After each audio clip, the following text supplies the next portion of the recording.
Good evening. Charred debris litters the front yard of a rooming house here in Parkdale, where an early morning blaze sent 2 people to hospital, including a Toronto firefighter and a woman, a tenant of this building here near King and Dufferin. At this hour, the building is behind police tape, and you could see some of the items that were pulled out from the basement. That's where officials believe this fire started.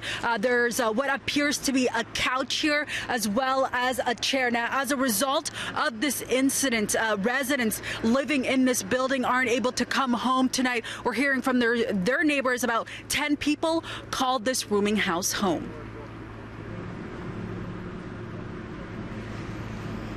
Cell phone video captured by a neighbor shows flames erupting from a basement unit at 3 Temple Avenue around 2 a.m. Toronto Fire saying this was a 2-alarm blaze with 9 trucks responding to the fire, which is believed to have started in the basement of the 2-story brick home. One woman who suffered smoke inhalation and a firefighter who felt lightheaded were transported to hospital. Residents say a woman and her husband lived in the bottom unit along with their pets. Neighbors tell us there were 2 or 3 cats living in the home. Toronto Fire say 1 cat was discovered inside, but the feline's condition is unknown.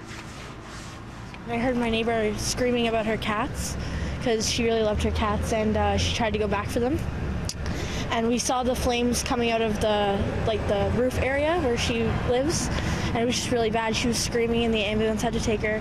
She was really upset about what was going on, which is understandable. The fireman was banging on my door telling me that there was a fire at my neighbor's, and I could feel it in my lungs. My house could have gone up in flames if it wasn't taken care of.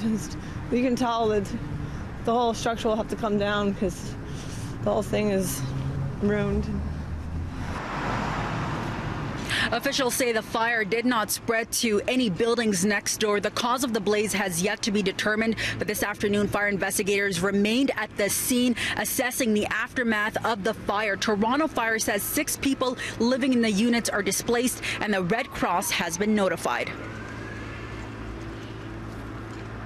And throughout the evening and the afternoon, we did see some of the residents coming back, going inside to pick up some of their items, while some living here, including a couple we spoke to, say they do have accommodations for the night, staying with families. Others don't. So we do know the Red Cross is stepping in, and one gentleman at least tells me that he will be staying at a hotel tonight. It's unclear at this point when they will be able to return here to the scene.